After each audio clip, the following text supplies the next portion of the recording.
Are you tired of scrolling through those work-at-home posts only to find out that there's some sort of BS scam? Have you considered running a nursery business from your own backyard, but you're just not sure where to start? Well, stick around and I'll go through what you need to know to get started in your own backyard nursery.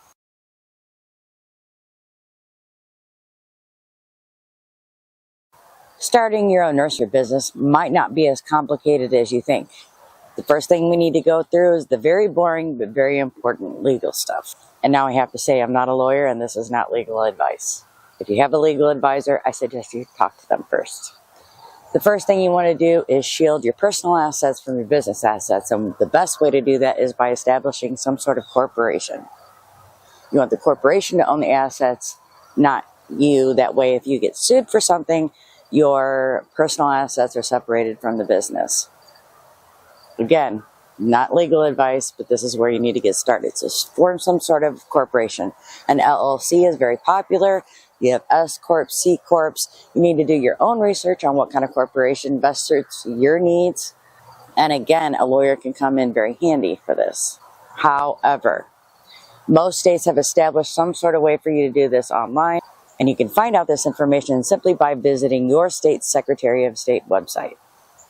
Once you've established your business model, the next thing you're going to need is a federal tax ID and a state tax ID if your state collects a sales tax. You can get your federal tax ID by going to irs.gov, and you can get your state tax ID usually from your state's Department of Revenue. And the final piece of business, almost every state in the union, as far as I know, requires some kind of nursery dealer's license or nursery grower's license, or both. The best I can tell, the state's Department of Natural Resources handle that. That's what handles it in my state of Indiana. But once again, all that information is easy for you to find online at your state's website. Now that the legal mumbo jumbo is done, let's get into the fun stuff.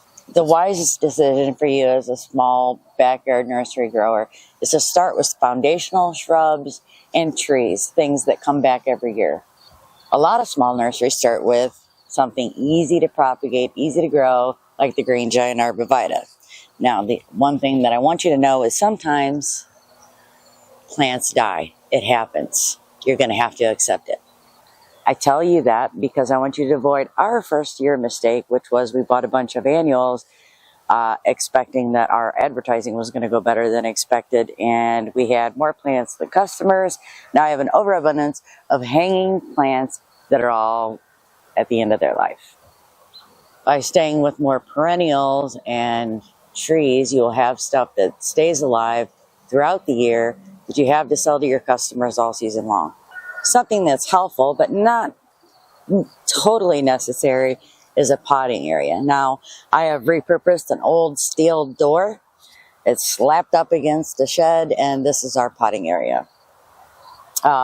It's raised to about, for me, hip height, done on purpose because I have lower back issues and I didn't want to be bent over.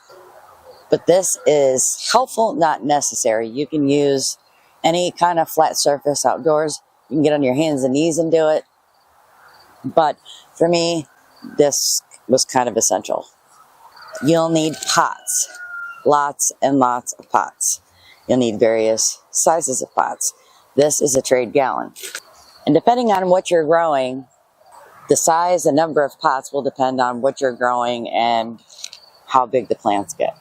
It is possible to find these super cheap or free online in groups like Facebook Marketplace, Craigslist, going to your local landscapers and seeing if they have pots left over, because more than likely they're just pitching them, which gives you the added benefit of reduce, reuse, recycle. So you're doing something good for the environment by reusing pots.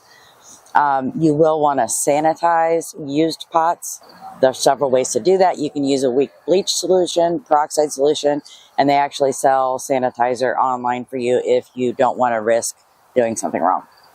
You'll need some kind of irrigation. You can hand water, especially when you're smaller. That is the cheapest, least complicated way to do it. For me, I set up a irrigation system here in our nursery because I don't have time to stand there and hand water everything that we have. You'll need some kind of granulated fertilizer. I use the Florican from, you can get it at A.M. Leonard, Greenhouse Mega Store. any of the major retailers. But yeah, I have in the flower farm and in my vegetable garden. Matter of fact, all across the rest of my property, I try to stay completely organic. But for the nursery plants, the plants are not in the ground, so you can't really work on soil biology. These are in pots, in potting media. They need some kind of fertilization, and I've yet to find anything organic that works. But speaking of reduce, reuse, recycle, I use a ton of coffee cans in the garden to hold different amendments. It's a great way. I hate plastic, but until we can find another alternative, I reuse these until they basically fall apart, and then they go in the recycling bin. One of the things that might fall into a want, not a need, however, I'm going to classify it as a need, is some kind of weed barrier. If you don't have a weed barrier down, your potted plants will root into the ground, and then you're ripping them out of the ground when you're moving them, which isn't good for you or your plants. So I'm going to suggest some kind of woven fabric. You can buy this online. We actually have an aggregate company locally that sells this, which is nice because then I don't have to pay for shipping. But just look in your area to find a heavy-duty woven landscape fabric. Another thing that you're going to need, and probably some would argue the most important thing, is customers.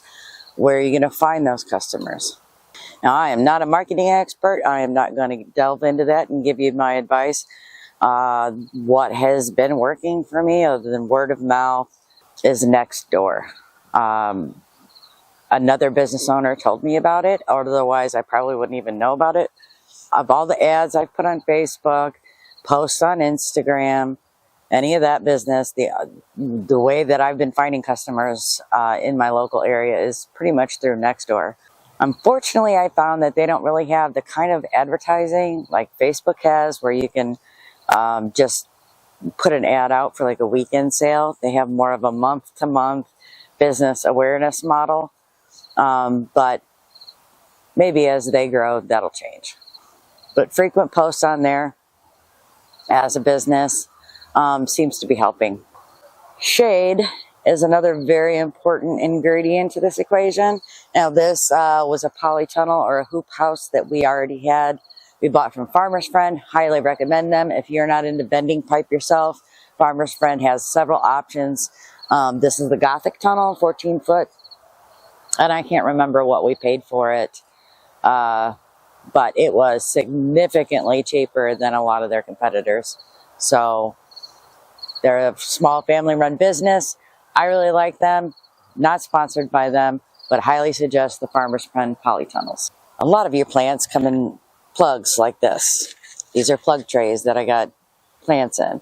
And hard as I've tried, these things are everywhere.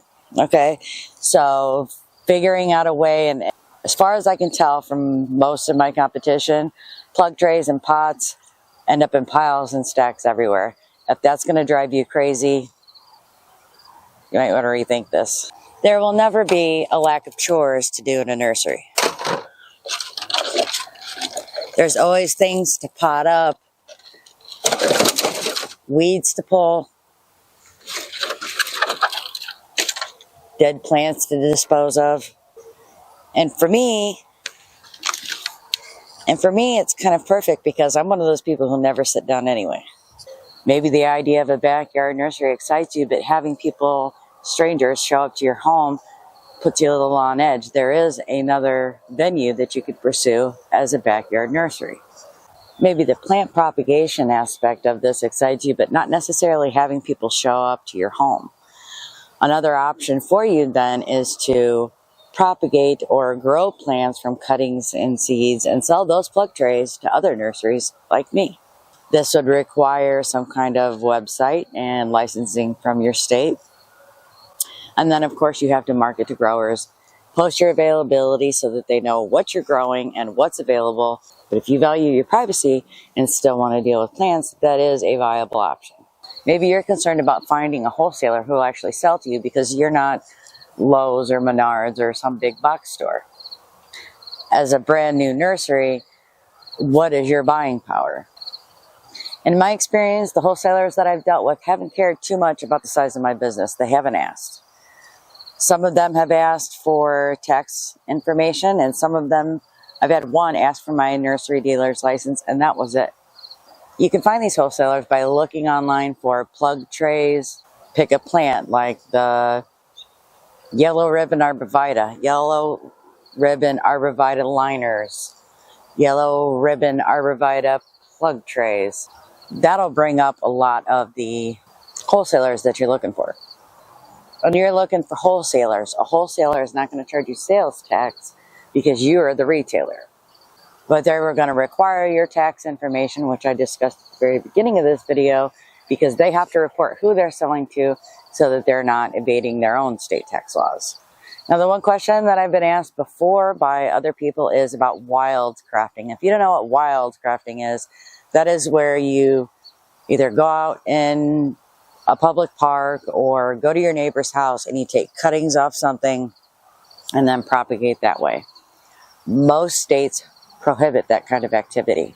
You have to buy, again, I can't speak for all of them. I haven't looked up the laws in all of our states. However, generally speaking, most states require you to buy your plant material, your propagation material from another licensed dealer, and not just by taking clippings off stuff that's already on your property. Now, if you bought those plants I can buy a limelight hydrangea, plant it in my yard, put a tag on it. I want to keep track of this plant, okay?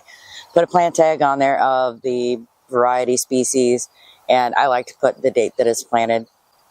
There are permanent garden markers that won't fade over time. If the plant has come with the tag where you bought it from, use that tag, that's fine.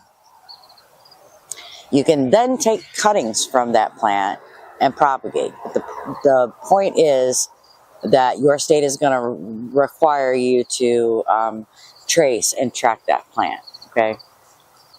There's nothing saying that you can't buy these plants from Lowe's and propagate off of them, but just some established plant that you're thinking is maybe, gee, that looks like a emerald green arborvitae. It's probably an emerald green arborvitae.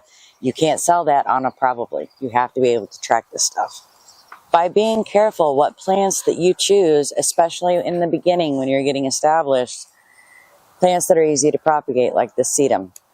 You just cut this off, strip the leaves, stick it in some dirt. You want to cut off the flower. And there's your new plant, okay? Most of your perennials like this and shrubs will root from some kind of cutting.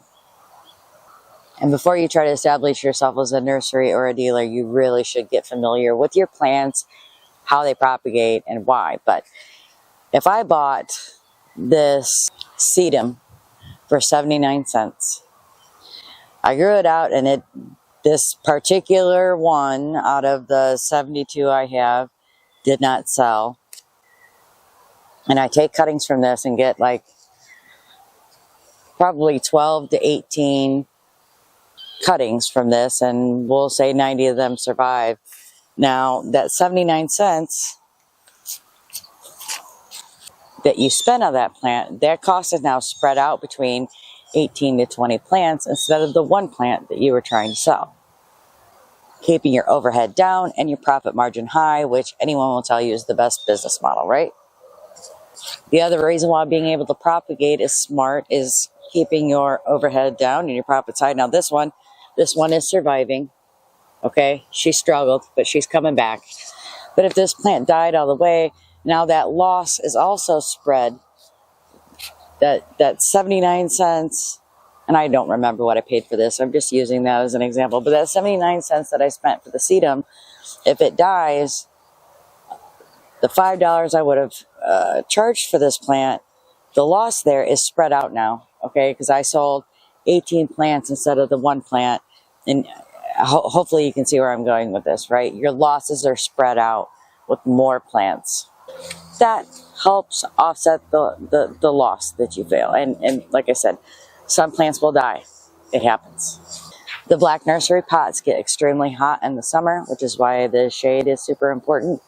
But it helps keep them warm in the cooler temps. So it's a love-hate relationship with the black nursery pots, but they're almost all black. So you just have to deal with it. Almost forgot one really important ingredient to your recipe here, and that is planting media. Now, Double ground hardwood bark is great, really hard to find in some areas. You can buy peat or cocoa core in large volume bales. You'll just need a way to offload them, usually from the truck, but you're gonna have to do research in your area. Some of you might be fortunate enough to be by one of those major plants. There's actually a bagging plant, I think, in the county that I'm in, but they won't sell to us. They have a contract with one company, and that's what they do. But some kind of cocoa core or peat and perlite mix, that's all you'll need as far as planting media goes. If you can get the double ground hardwood bark by the truckload, that is going to be hands down your cheapest potting media. It does well to drain, it does well to hold moisture. It's kind of a all around just great product. Where peat and cocoa core both kind of, when they're dry, are hydrophobic and a little hard to get wet. Once they get wet, you know, it's easier to hold that moisture. But peat specifically is really hydrophobic when it's dry, meaning it doesn't want to absorb the water. That's all I have for you today. I hope I really helped kind of answer some of the questions and put to ease some of the concerns.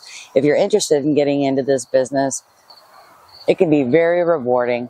It's a true, viable work-at-home business, which for me has allowed me a lot more time with my spouse.